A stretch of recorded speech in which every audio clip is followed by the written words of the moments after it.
like it's just going to be a whole Mac Windows issue.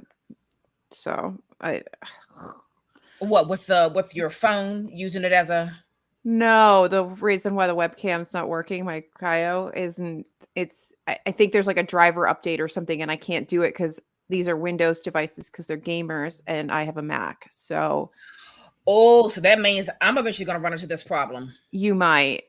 There's a slight possibility that you might. So This effing sucks because I'm in love with this webcam. yeah, so I have to figure it out. So I've just been going down a rabbit hole of like the text box thing, like where you keep trying to talk to a human, but there's no humans, and Right. and they're like, "Does this help?" And I'm like, "No." That's when you take your Watch the Twitter next. and at them and be like, hey, your tech support, your robot tech support is absolutely no help to me. I'm on I a mean, I Mac, think, it's flickering. Help. yeah, I mean, it would be helpful if I wasn't on a Mac, but I think I'm trying to use peripherals that aren't really made for Macs, so I might have to invest in something else. I don't know. We'll Yeah, figure maybe that we out. need But to, yeah, we'll do some research. that's not what we're here for. We Well, are it's a part of the here. game. This is a part of our I setup. know. It's studio equipment. I know. It's so annoying. It is Anyway. very annoying, but at least the iPhones are like high-end cameras, so you still look fantastic. Oh, well, thanks. I don't feel fantastic, but I mean, the FaceTime camera on the laptops are absolute trash. Yeah, so at least I have a workaround for our videos so you guys can actually like see me and I don't look like I'm in some 1990s webcam. Exactly. But yeah, no, I'm not. I'm annoyed. I'm annoyed. We'll do Anyway, research on the back end and figure this yeah, out. I'll research some stuff. And if anybody knows of any good webcams that are like the Razer, if this is not going to work, if this Full lovely HD, folks. full Full HD HD, 60 frames frames per second. that will actually Okay? work on my Mac and not give me Yes. a headache a year later, that would be great. Yeah. Oh, Anyway, wow. Well, hello and happy Sunday. hello and happy Sunday.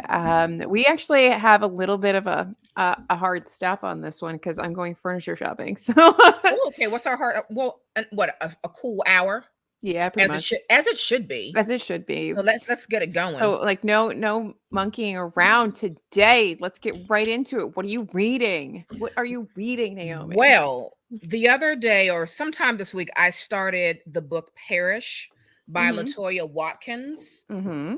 Thank you, Tiny Rep Books, for sending me the ARC Mm-hmm. and a finished hardcover copy. Thank you so much. I This is love out when now. authors. I said authors. I love when I love when they do publishers that do too. that. Yes, me too. So this is out now, and I am 225 pages in. Let me tell you something.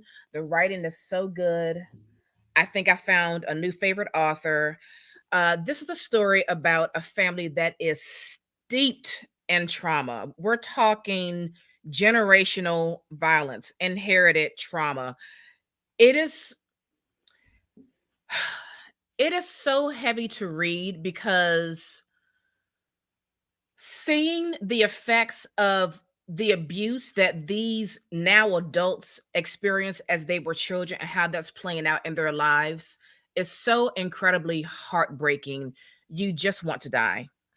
I think that Miss Watkins wrote this in such a vivid, visceral manner that you'll be thinking about this book days, weeks, possibly months after you finish it. I want to talk That's how about I. this.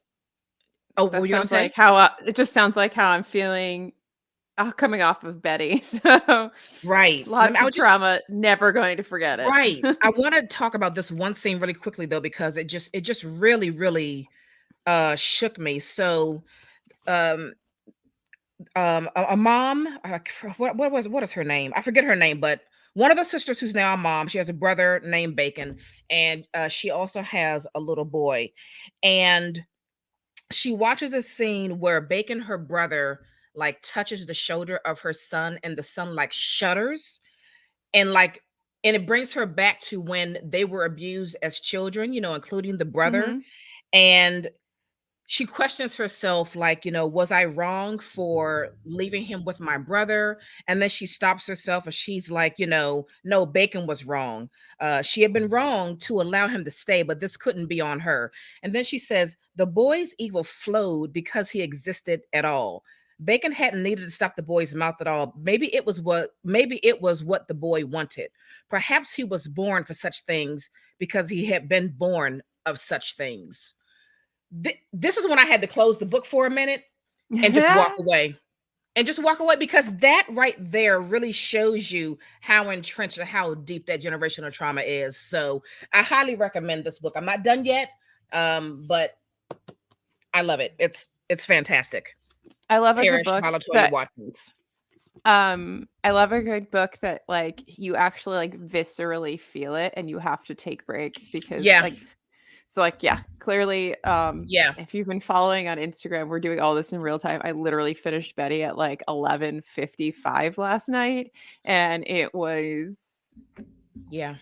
the whole of part 5 I just like traumatically ugly sobbed through the entire thing, and like I'll never forget it. But like my heart was in my chest. I love a good book like that. I love a book where you're literally, and it doesn't always have to be sad, like where you just have a wave of actual emotion. Like, Yes. it's really good. So like that sounds good. I also love a kid named Bacon. Right. Right. So highly recommend. And what are you reading? Or would you just finish? Well, I just finished Betty, but we already talked about Betty in another. Betty's getting a lot of talk, so Betty's its own thing. Today I just started The Remains of the Day by Kazuo Ishiguro. I'm trying to say the name better because I always say it wrong, and I'm trying really hard since this is the 3rd book by him now that I'm reading, and I'm becoming minorly obsessed with the skill at which he writes stories. I should learn how to say his name correctly, I think. So hang on. I know you read Clara and the Sun. What other I Ishiguro books finished have you read? Never Let Me Go a couple weeks ago. Oh, that's right. Okay. Which that has like hints of Clara the Sun, but is a totally different book. And this is I don't know if you saw the movie, because we are of the generation where the movie with Anthony Hopkins and what's her name? I feel like I've seen the movie, but I don't remember the movie. It was a long time ago. I mean, I've definitely seen the movie and I don't remember it either. But this is essentially the story of a butler going on this car journey just after World War II to like, I think like talk to this lady to see if she wants to come back to work at the house where he works. And what you get through that is you get this, it's just like a very quiet, ruminating book about post-war Britain, pre-war Britain, how much things have changed all through the eyes of this butler and his experiences. So it's meandering between him in the present going on this car journey through England. And you have to realize like he is like, one of the passages he says is he experienced when his current boss, the person who owns the house where he works, who's like an American, is like, go, you should get out and see some stuff, because like you've never gotten out and see some stuff. And he's like, I've seen the whole world pass by through this house, right? So this is actually him going out into the actual world and really experiencing life, and then reflecting back on his past experiences in this house throughout his time as a butler. So it's a really beautifully written book. It's not going to be for everybody. Who wants to read about the life about a butler? Maybe not everybody, but the skill with which this man writes, I mean, that's why he's won a Nobel Prize, but like the skill is just phenomenal. Every book is so different. I keep thinking about our conversation we had, and you guys will see it in an upcoming video where we talked about Douglas Stewart and Shuggie Bain and Young Mungo and the similarities, and how like, yes, he has talent, but they're like, hi. We're live. Link in bio. So like, yes, he has talent, but if it's the same thing over and over again, do you get tired? What is talent if you're just gonna do the same thing over and over again? And like Kazuo Ishiguro, somebody please try to help me say this right. Live. Link in bio. Keep going. Thanks. I don't know what I was saying. You totally distracted me. That's fine. I'm sorry. Lives are fun. No, lives are fun. This is why it's fun. No, but like he's the skill that he has in creating unique stories that are also identifiably his. It's just a pleasure to read his books. And also this is the kind of thing that I need coming off of the salty faced journey that was Betty. Yeah. um yeah, so I just picked up from Pango When We Were Orphans, which is another one of his books that sounds really good, so that'll be the next Mhm. one up Okay, well, I do on have the Remains of the docket. Day, so I'll definitely have to move it up on the list. I keep thinking about him like he's like the character, like a great character actor version an of a writer. You know, like a great character Yeah. actor can become anybody and you believe them in every role. And his stories kind of function the same way so far for me. Like I believe all of these stories, and all these stories are written in their own unique voices. Every Hmm. narrator, every character, they are 100% totally themselves authentically and are different one book from the next. Like there are things from Never Let Me Go that kind of connect a little bit to Clara and the Sun, so I can see Mhm. where they may have that previous work may have influenced a future work, but they are so uniquely themselves, which I think is beautiful. Do And you so I'm think falling that in I would love with like him as Never an Let Me author. Go? Yes, I do. I think it's a little bit gothic. It's the kind of book Oh, where it like is? yeah, there's like I the don't know much settings. about it. Yeah, I didn't really know anything either, but, like, the setting's really kinda gothic. There's a lot of I feel like you don't know a lot about it because nobody really wants to spill the beans because there's a lot of little Oh, things to okay. spill, and it's not, like, earth-shattering, really, the way it gets spilled to you. It's not like a thriller with some crazy twist where you're like, "Oh my god." But Right. there are lots of little twists and little nuggets of surprises throughout. So I'm guessing people just don't wanna surprise you or ruin the surprise or spoiler it. I mean, I don't want to, but there are things that are kinda similar. You can see how the works have influenced each other, like I said, but it's kinda gothic. It's the kind of book where your narrator is telling you a story, and then they're like, "Oh, and I forgot to tell you," and then they drop, like, some left turn on you. And Right. then that just keeps going throughout. It's really good. I'm enjoying this journey of this author, and he's becoming an absolute favorite. You're making me wanna read Remains of the Day this month. Read it. It's short. It's like 200 and something pages. Yeah. And then we should watch the movie. Yes. Yes. Okay, I'm just posting because I meant to do this before we got started and I didn't. And Well, I I'm posted sorry. on TBR and I posted on mine. So there is some stuff. So Okay, good. it's not we're not totally Okay, in the fantastic. void over here. I mean, we are, but we It's need to be. fine. This is one of like our I want our goals for season 2 is for us to be a lot more consistent with lives Yeah. because I like being in lives with people. Like I love being in the comments. I love Mhm. watching lives. I even watch the replays of different people for I do different things too. that I watch on YouTube, and I really enjoy it. So like something I want us to get better at so that we have a really good discourse with people. So yeah. I agree. I agree. So, but what? So, talk saying all of that. What are we here to talk about? We are here to talk about our August book club pick, which is Elena Knows by Claudia Piñeiro, translated from the, is it French? Spanish. She's Spanish? Argentine. So, By, thank you, by mhm. Frances Riddle. And what's your overall thought? Your overall thought after reading Elena Knows? I need to read more from this author. That is my overall Bingo. thought. Mm-hmm. Um, I think I think my favorite part about this book was not just the book. That is a huge piece, but what I really, really, really appreciated was the afterword. Mm. I feel like the background on both so this book isn't just a mystery. There is a Mm-hmm. large piece about this book that is just about like women's rights specifically in Argentina. Mm-hmm. And the afterward touches on the struggle for abortion rights and body autonomy and all kinds of Mm-hmm. things in Argentina. And the afterward discusses how our author is very well known as a crime thriller kind of mystery writer, Right. but she's so much more than that. It is like you can be, you know, a simply just crime thriller writer and just writing crime thriller books, and they're doing their job in the crime thriller space. But Right.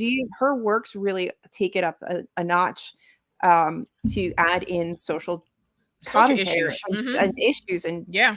and really highlighting things that are wrong or need to be fixed within Argentina. So Right. I need to read more, because and the book is just so well written. I mean, It the is phenomenally way written. the way Elena the all right, so why don't you give like a little synopsis of the story so we could kind of talk about it, because this is all like one day. This is a one day story. It is a one-day story. So Elena is a older woman who is struggling with Parkinson's, and her daughter was recently found hanging in the belfry of the church in her neighborhood, and it was ruled a suicide. But Elena knows that is not what happened. There are various things that come into play where Elena knows that her daughter would never have gone to this church on this particular evening to off herself.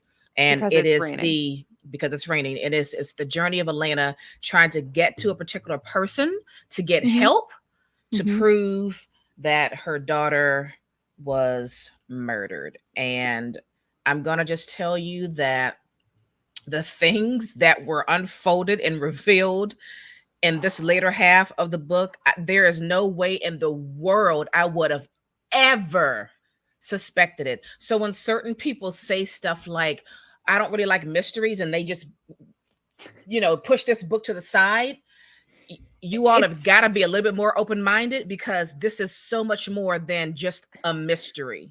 I don't feel like the mystery title or genre heading really works for this I don't either. as well as they want you to think it does. I don't either. Think that Elena thinks there's a mystery, and Elena thinks there's something to be solved. And so our character is functioning in a mystery, but the rest of the world isn't. Right. Nobody else is.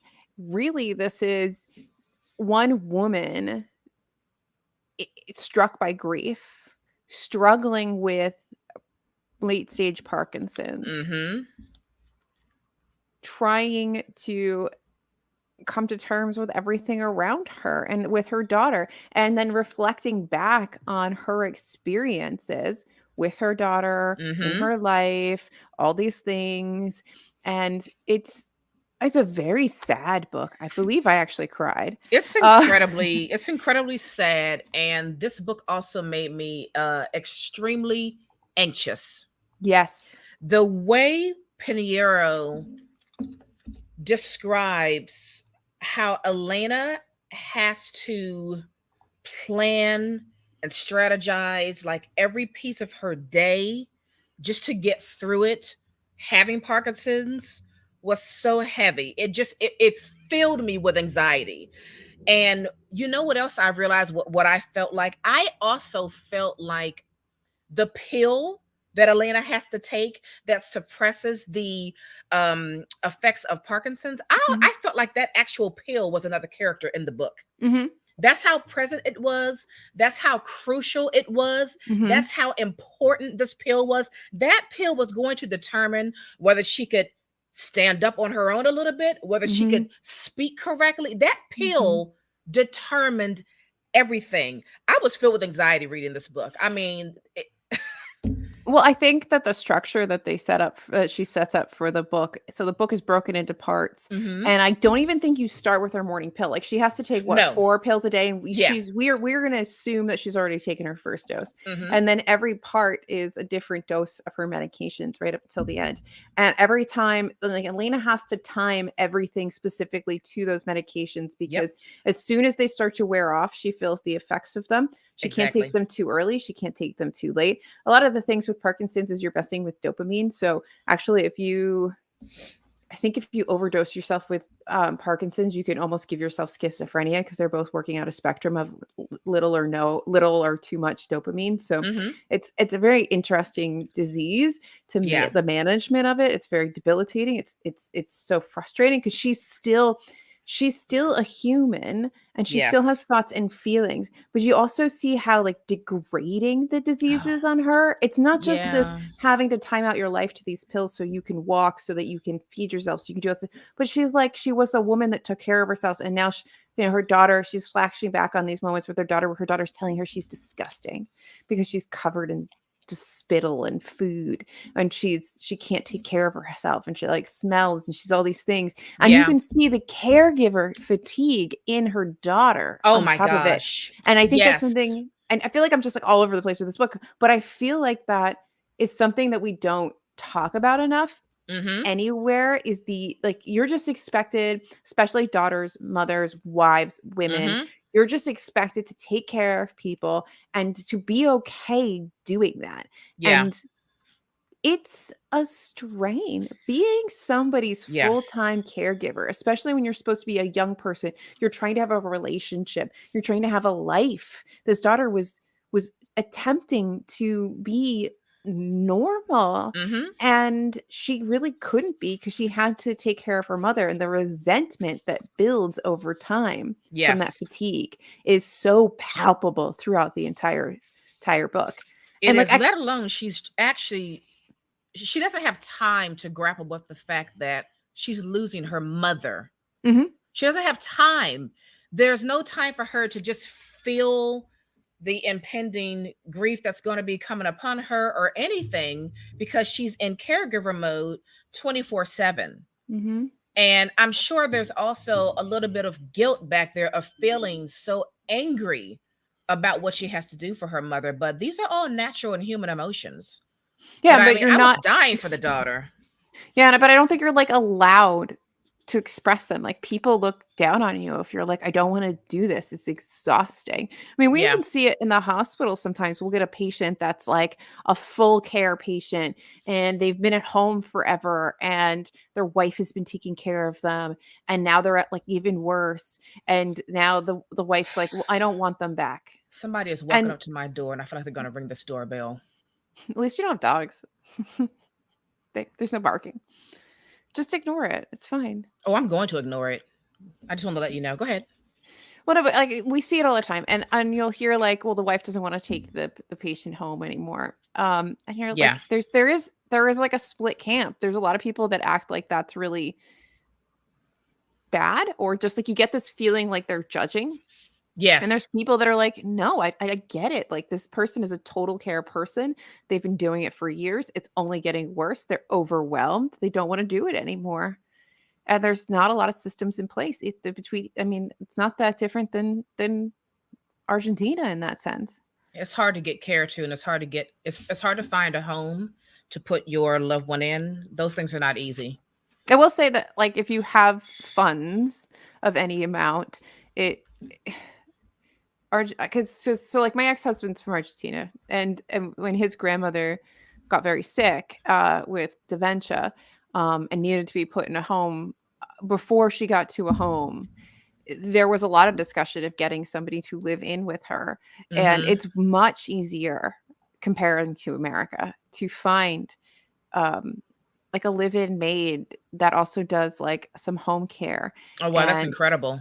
and like compared to what we look at for stuff. I mean, I your average Argentine person probably has a very different perspective on it, but from Americans looking at this, it is cheap, Yeah. and it was an option that we tried to explore for we tried to push for a while, but there are other things involved, where she didn't want that. But that option is actually something that if you have the means, you really, and not like here where if you have the means, you also have a yacht. Like if you have the means, like you can Mm-hmm. you can do it.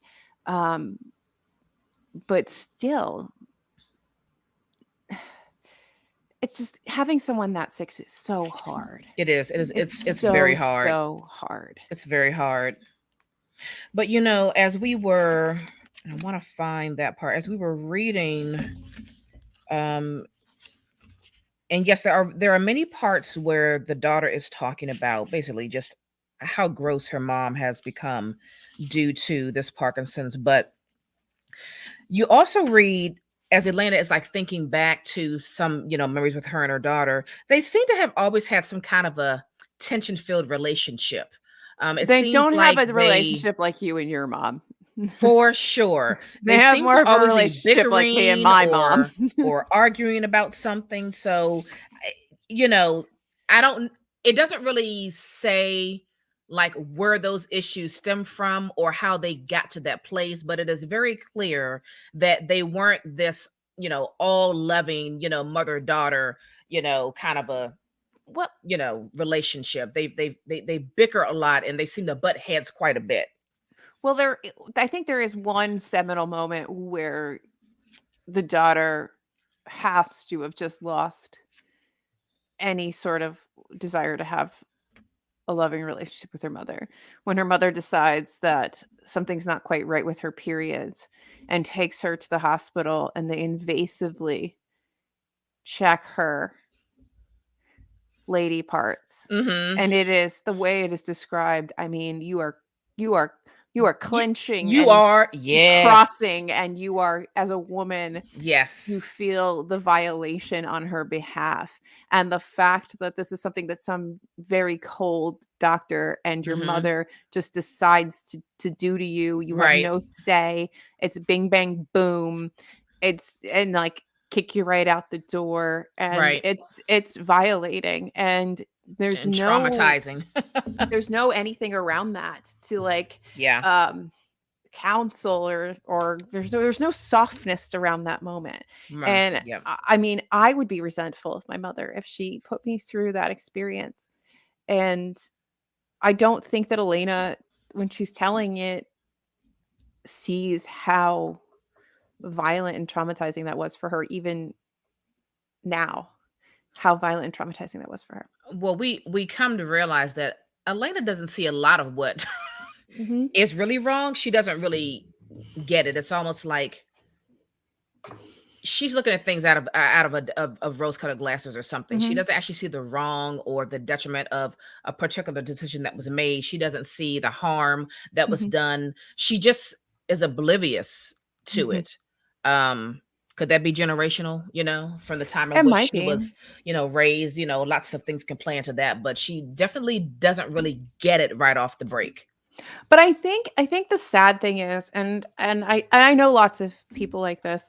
So, and it's sad. I think there's a lot of people that are like Elena, that actually do love their children. They Mhm. are just incapable of seeing, like, from outside themselves, how they come off and the Oh yeah, for effects sure. of their actions. They just, because they know in their hearts that they love them, like they know Mhm. that they're trying to do what's best. They're not succeeding in this like at Yeah. all, but all of their intention is in their brain good. So they're not getting that, it's not coming out like that. Like when you Right. put your daughter through a violating procedure, um just because you want to get something checked. That's basically all it is. She's like, Mhm. I feel like something might be a little wrong. So let me just violate you medically. Yeah. Have them be like, fine. And then send you about your merry way, and not thinking that this would have any effect on you. Yeah. Yeah. Also, there's a very thin line of the mommy knows best. Hmm. Because a lot of times that can be very much so you're closed off to really thinking about how you're how you've chosen to do something to put your child through, how that may affect them later. When you don't account for how someone else may feel based on what you've decided for them. So there's a little bit of Yeah. stubbornness in that too. Yeah. And I think, like, sometimes there is, like you said, a generational thing. Like if you haven't, I was actually watching this really interesting breakdown of things with the silent generation and boomers. So like the silent generation was raised by Victorians who basically just, I mean, there was no emotional support. Yeah. If you had the money, nanny raised you. Like you didn't, it was, you didn't have all this parenting stuff and psychology and understanding of child development and all this stuff. So they raise a generation who gets given everything basically No, they raise a silent generation who doesn't get the skills or have any modeling Mm-hmm. on how to parent, but they have all the resources, all the things. You come Absolutely. out post-war, you'd make a generation of people that have access to literally everything, life-changing things. They are actually rather entitled as a result of it, whether they want to admit it or not. And then Right. that leads to the next generation who has these problems. And it's just it keeps this is not to shit on boomers, which we could do in a different thing, but Right. like it's like these things affect the next one. We can't act like how we were raised doesn't affect how we raise the next generation. It Exactly. just does. Exactly. And you can have all the best intentions. Like she has all the Elena knows, she just keeps saying, I know my daughter, I know my daughter, I know my daughter. She knows who she thinks she knows. Mm-hmm. She knows the daughter she made in her head. And she loves her daughter. And she doesn't believe that her daughter would do this because she could not possibly believe that her daughter would take her own life. Because that is Exactly. not her daughter. She knows her. I want to But read this. she so doesn't. Right. I want to read this part on page 49. It says, motherhood, Elena thinks, comes with certain things. A mother knows her child. A mother knows. A mother loves. That's what they say. That's how it is. She loved and still loves her daughter, even though she never said it, even though they fought and kept their distance, even though their words were like cracks of a whip. And even if she didn't hug or kiss her daughter, she felt a mother's love. Mm. I mean, it's it's a surprisingly jam-packed little book. It And I love really a good is. book good little book that packs a punch. But I think that the daughter isn't I don't really find Rita all that likable though. She's not. At all. I She's feel very like bitchy. she's very bitchy. She's overly religious. Yeah. I think the Yeah. only person I really liked was Rita's boyfriend, whose name is escaping me. And Yeah. he seemed very kind and caring. He really did. And I mean, he's the still helping Elena do things, yeah, which and is very kind. the police officer Hmm. who Elena keeps meeting with Elena He to rather because enjoys their little meetings. he enjoys so like she keeps harping on the police to like Yeah. look into this further, and they're like, "No, woman, it's stop it." So Yeah. this sort of demoted, disgraced detective gets given Elena to just deal with her, and he does. And I Yeah. think that that's the closest thing Elena's getting to therapy is having these lunches with this police officer, just just getting it all out, like Hmm. why she doesn't think that this happened the way that everyone's Exactly. telling. Exactly. And we know what we Exactly. haven't touched on is where the hell is she going? Yeah. So Elena is preparing to go visit this woman that she met through her daughter some years ago. What is her name? Isabel? I Mm, think that's her name, Isabel. I think And so. she's got this whole plan. She makes her way to get there to talk with Isabel about what's going on. And ooh, that was one stressful journey. I tell you what, I was really afraid for Elena, honestly, just going out on her own. Yes. I was really worried that the pills weren't gonna, keep working, because she did mention something like, although they're somewhat timed, it's still unpredictable. Um, and that uncertainty just really made me very nervous. And also she has a very aggressive form of Parkinson's that doesn't really respond well to most treatment options is Yeah. something that they made sure that we know. So it's like you have even little like less faith in Mm-hmm. her prescriptions working. Yes. Um It was but yeah, very stressful. I mean, I was stressed. Like when she gets on the subway, I'm like, is she going to get off the subway? But then when she gets in the Yeah. cab, so Oh like my this is a G. Oh, whole journey from her house to yeah. this place that she doesn't even know exactly. She remembers the outside door. She Mm-hmm. generally knows where it is. It's in a very nice part of of Buenos Aires, and she's just trying to get there. She can't. She has to. Did she have to walk, subway, taxi, something like that? She had to get to a certain taxi stand and then she could make it to this Yep. lady's house. And she gets there. And I was so when she gets in like by the time we got through the subway, I was like, she made it out of the subway. We're Yeah. good. when she got to that cab, I didn't think she was ever getting out of that cab. And I thought Yeah. that cabbie was going to be horrible. Yeah, I I had thought he was gonna be so an much absolute jackhole. fear. That Mhm. entire cab ride was Yeah. so stressful. And you're Yeah. thinking like, it's a cab ride. How stressful could it be? Very, This very. very. That part where she just kinda just lays down on the seat, Mhm. and I'm like, "Oh, no. Is this it? Like, are we And done he's for the like, day?" "You okay?" Yeah, I just so much worry. So much worry throughout the whole thing. But the twist at the end of this with Isabel My and goodness. all that, I mean, I feel so bad for Isabel. My heart Like, broke for her. I feel bad for Isabel for what Rita does to her. Mhm. I feel bad for Isabel for what her husband does to her. Mhm. I feel so bad.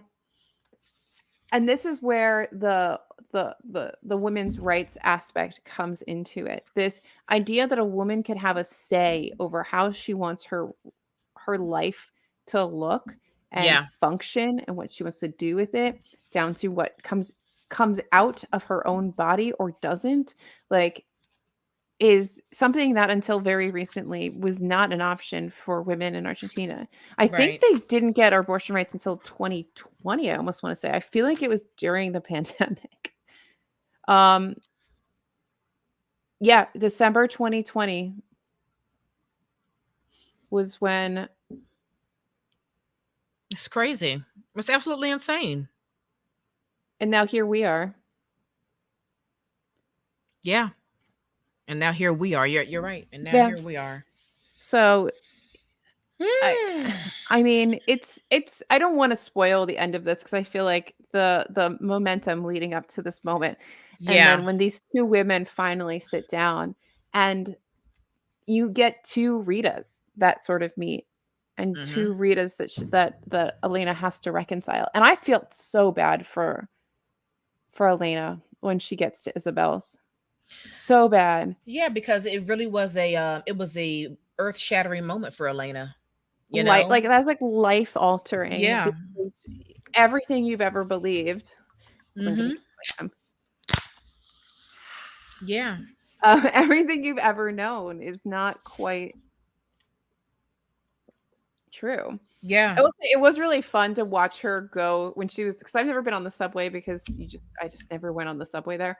But watching her move through the streets was kind of actually really nice because it reminded me of Buenos Aires, and I haven't been there in a few Oh, years. So that's like it was nice. literally nice. When she goes by like the hippodrome, that thing's actually really pretty. It's really Oh, beautiful. Um, so you had a little yeah. nostalgia reading Yeah, it this was like book. there was like some nostalgia too. Like, yeah, my in-laws were like on Libertador, which is like there was Oh, some, that's nice. yeah, so there's like a weird nostalgic nice I thing. love that. I love Mhm. that. Yeah, this whole meeting between Elena and Isabel, it was earth-shattering. It was also a come to Jesus moment, I think, for Elena. Yeah. In terms of, grappling with the fact that her daughter committed suicide. And, you know, these are most likely the reasons why. And that's hard to deal with.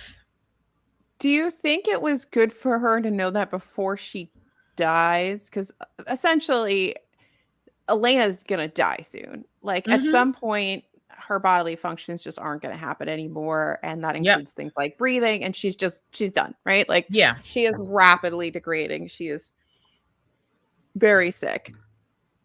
Do you think that it was good for her to know this before she goes to know the real Rita, or do you think it would have been better for her to have had the Rita in her head? I think it was good for her to know because otherwise she would still be spinning and not really accepting what her daughter did. Do you feel like she lived very long after finding all this out? No, but I don't think it has anything to do with what she found out. I just think that the disease is so progressive that I don't know. I feel like there's a bit of a determination in her that got doubled down on because she needed to find this out about her daughter. so you think maybe there was a will in her to like live until she Mhm. got the answer. Yeah, and then maybe less so when she did. Because I what don't is there to know. fight for? I mean, we don't really know. These are all me Yeah, speculating. There right, is no right. story. There's no I answer don't, to this you know what? question. I don't, for some reason, I don't feel that way. For some reason, I feel like maybe, although what was learned and what was discussed um was very harsh Hmm. and difficult to hear and accept. I kind of feel like maybe it gave her a little bit of peace, because I feel like there's nothing worse than you feeling like something else really happened to your daughter and you've got to like figure out what that is versus just accepting what really is. Yeah. I And I mean, think you're the having one who that has peace children, so doesn't really you would. mean that you just check out in the world. It just means you just have peace and you can just kind of move on and begin your grieving process. Yeah, I see it. Yeah. There's no answer here. There's no right, because we don't know. We We don't don't know. know. But that was the feeling that I got when, reading it. I just felt like, well, now she can just kind of now go through the grieving process really and just live out the rest of her days for however long she's able to, Yeah.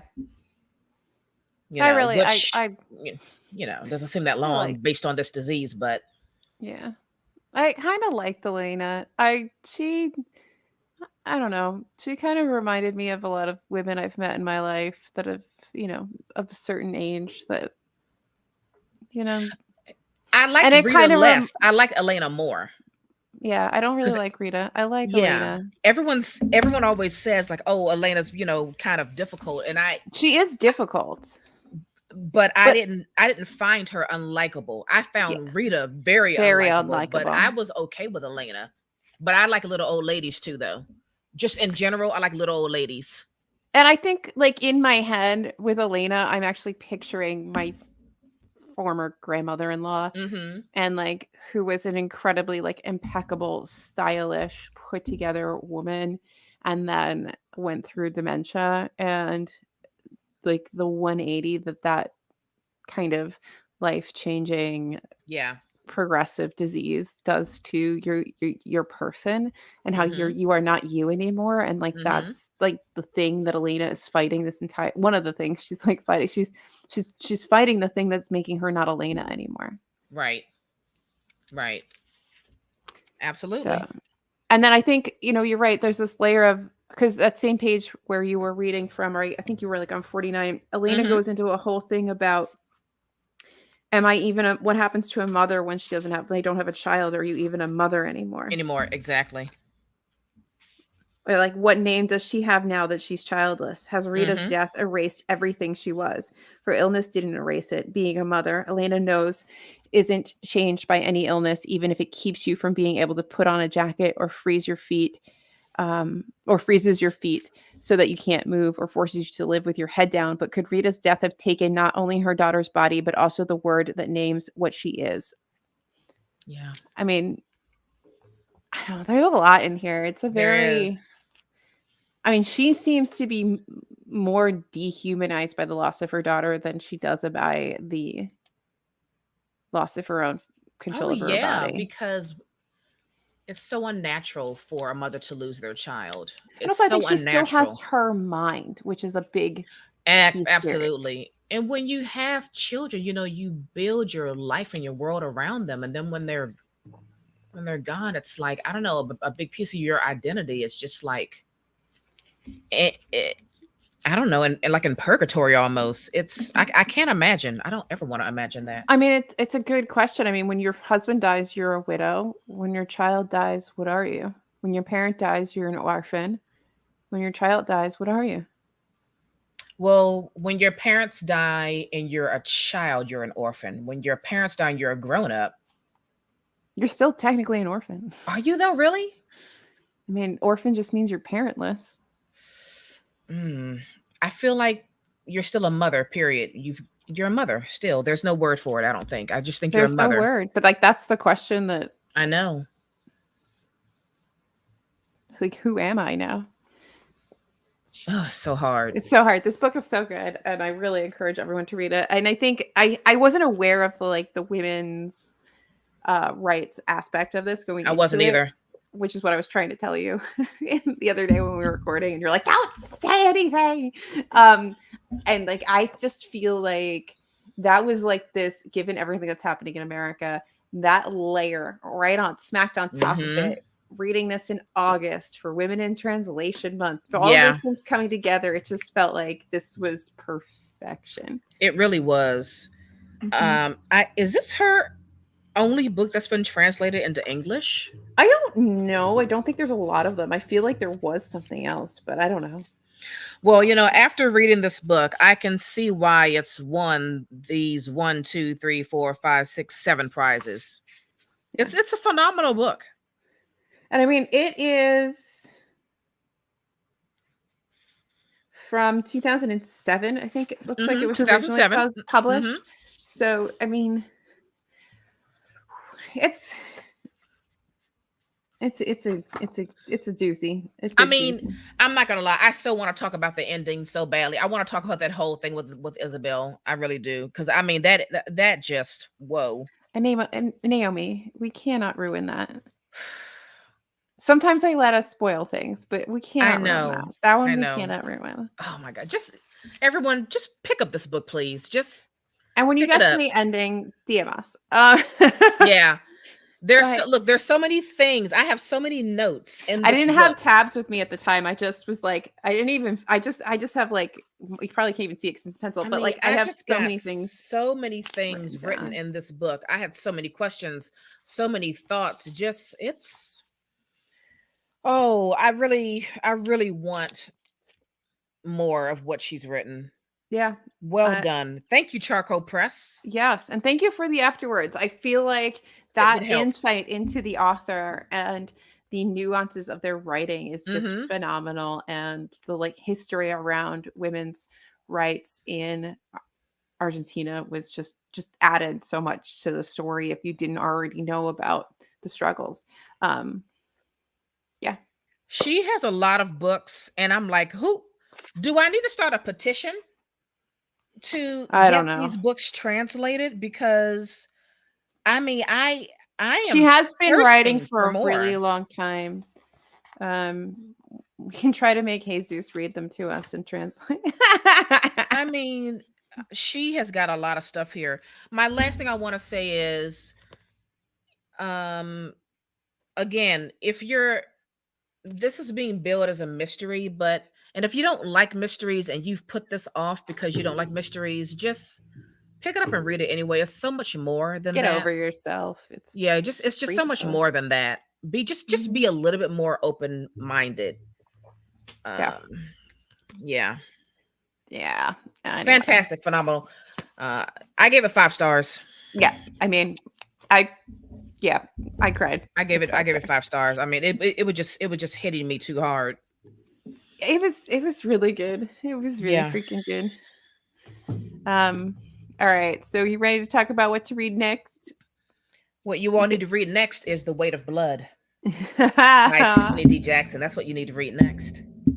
need to get you a new boom because I said this to you Did I just before. hit it I'll again? say it again. It sounds like you're smacking a piano Did every I time. just do it again? I didn't even hear it that time. Maybe not a piano. It's like you're hitting your guitar, and it's You're just in like my you're like walk way. by, you're like bam, and then it just. It's okay. Yeah, I finished this last week. This is out now, and I got. Well, let me read the back first. Okay. Mm-hmm. All right. It says it was tradition that the outgoing seniors of Springville High converged into a caravan downtown on the way to their respective dances.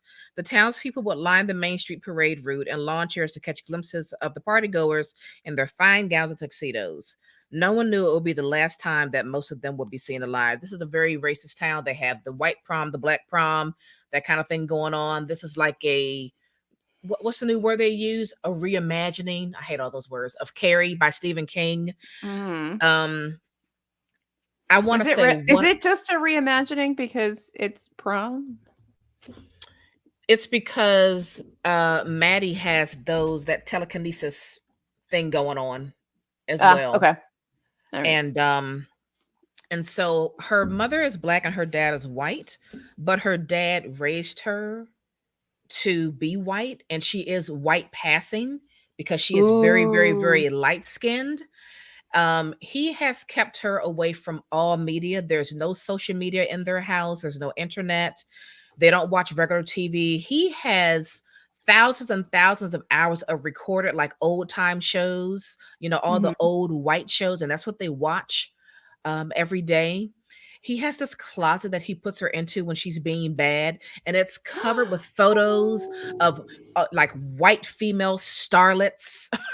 It is very strange. I did a reel where I said, like, I too am also afraid of Maddie's father, and I have in there, quote, go to your closet, because that's what he would make her do when she misbehaved, to go into her closet. Aw. It was just very, very strange. And anyway, so things kind of get crazy when something happens and the kids at school find out that she's actually Black. I gotta say, this book is so easy to read. I flew through it, and I've read all of Tiffany D. Jackson's books. This one is my favorite. This one is my Okay. favorite. So if anyone has been following me or this podcast for a while, I'm not your girl for YA. I'm not your Mm-mm. girl. She's not. But I am the girl for I'm Tiffany not really D. either. Jackson. I I like her YA.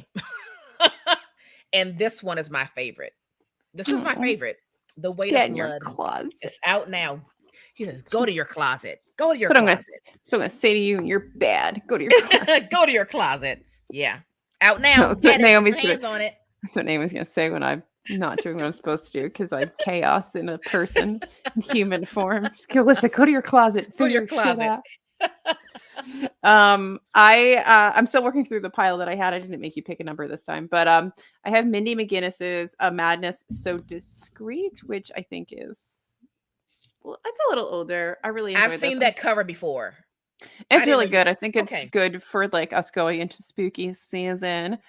Grace May knows madness. She keeps it locked away along with her voice, trapped deep inside a brilliant mind that cannot forget horrific family secrets. Those secrets, along with the bulge in her belly, land her in a Boston insane asylum. Grace is banished to the dark cellars where her mind is discovered by a visiting doctor who dabbles in the new study of criminal psychology. With her keen eyes and sharp memory, she will make the perfect assistant at crime scenes. After escaping to an ethical asylum with the doctor's help, Grace continues to operate under the cloak of madness and must now hunt a murderer while she confronts the demons in her own past. This is a beautifully twisted historical thriller acclaimed by Mindy McGinnis. It explores the fine line between sanity and insanity, good and evil, and the madness that exists in all of us. So this was a trip. This was so much fun. Sounds I good. loved this. Get it? I think this is technically YA because it's Catherine Teigen books, which I think is this imprint's a little young, but it's also on the cheaper side. So that's who did this book as well. Ah, yay! Look at that. So I think this is a good one for sort of spooky season. It's like just dark enough of the sort of triggering storyline. There are some triggering things in here.